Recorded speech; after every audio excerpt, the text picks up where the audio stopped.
பின்மாறி காலத்து மழையை கர்த்தரிடத்தில் வேண்டிக் கொள்ளுங்கள். அப்பொழுது கர்த்தர் மின்னல்களை உண்டாக்கி வயல்வெளியில் அவருக்கு பயிருண்டாக அவர்களுக்கு மழையை கட்டளையிடுவார். சகரியா 10:1. பயிரிடுகிறவன் பூமியின் நற்பலனை அடைய வேண்டுமென்று முன்மாறியும் பின்மாறியும் வருமளவும் நீடிய பொறுமையோடே காத்திருக்கிறான். அதுபோலவே ஆவிக்குரிய வாழ்விற்கும் செழிப்புக்கும் ஆவிக்குரிய முன்மாறியும் பின்மாறியும் அவசியமாக இருக்கிறது.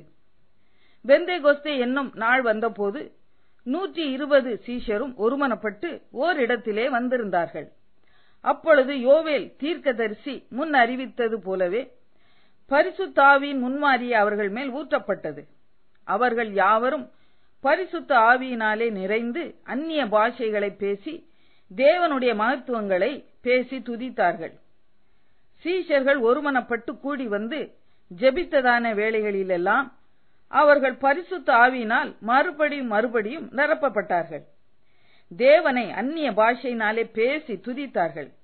இந்த கடைசி காலங்களிலே நாம் பின்மாறி காலத்து மழையை கர்த்தரிடத்தில் வேண்டிக் கொள்ளும் போது நமது மேலும் கர்த்தர் தமது பரிசுத்த ஆவியின் மழையை ஊற்றுகிறார். நாம் நிரப்பப்படுகிறோம். நமது ஆவிக்குரிய வாழ்க்கைக்கு இது மிகவும் அவசியமாய் இருக்கிறது. கர்த்தர் மின்னல்களை உண்டாக்கி பின்மாரியை ஊற்றுகிறவர்.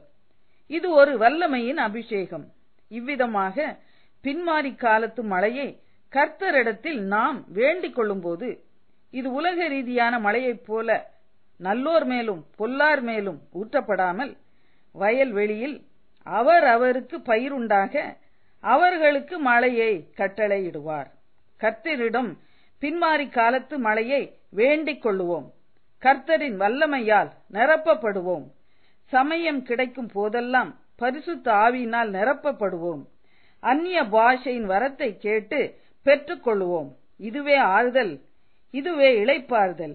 ஆவியில் நிறைந்து அந்நிய பாஷையில் பேசி தேவனை துதிப்போம், ஜெபிப்போம். கர்த்தர் நம்மை தொடர்ந்து வழி நடத்துவாராக. ஜெபம். எங்கள் நல்ல தந்தையே, பின்மாரி மழையை, வல்லமையின் அபிஷேகத்தை என்மேல் ஊற்றி என்னை ஆசீர்வதியும், செழிப்பாக்கும். ஆமேன்.